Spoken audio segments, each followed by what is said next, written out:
अजवजाज बीवी को शादी के चंद साल बाद ख्याल आया कि अगर वो अपने शोहर को छोड़कर चली जाए तो शोहर कैसा महसूस करेगा।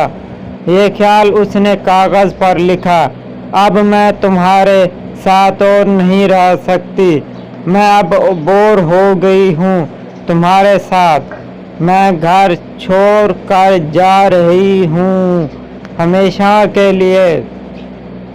इस कागज़ को उसने मेज़ पर रखा और जब शोहर के आने का टाइम हुआ तो उसके रद्दे अमल देखने के लिए बिस्तर के नीचे छुप गई।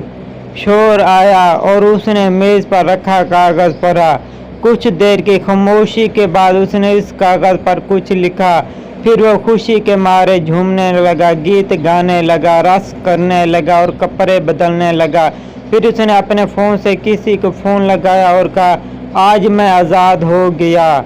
शायद मेरी बेवकूफ़ बीवी को समझ आ गया कि वो मेरे लायक ही नहीं थी, लिहाजा आज वो घर से हमेशा के लिए चली गई। इसलिए अब मैं आज़ाद हूँ और तुमसे मिलने के लिए आ रहा हूँ।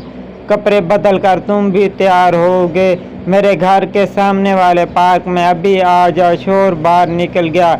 आंसू भरी आंखों से बीवी बिस्तर के नीचे से निकली और कांपते हुए हाथों से कागज़ पर लिखी लाइन पढ़ी, जिस पर लिखा था, बेड के नीचे पाँव दिखाई दे रहे हैं, बावली पारा के करीब वाली दुकान से ब्रेड लेके आ रहा हूँ, तब तक चाय बना लेना। मेरी ज़िंदगी में खुशियाँ तेरे आने से हैं, आधी तुझे सताने से हैं, आधी तुझे मनाने से हैं। कलम अच्छा लगे तो चैनल को सब्सक्राइब ज़रूर करना ताकि मेरी हौसला अफजाई हो सके।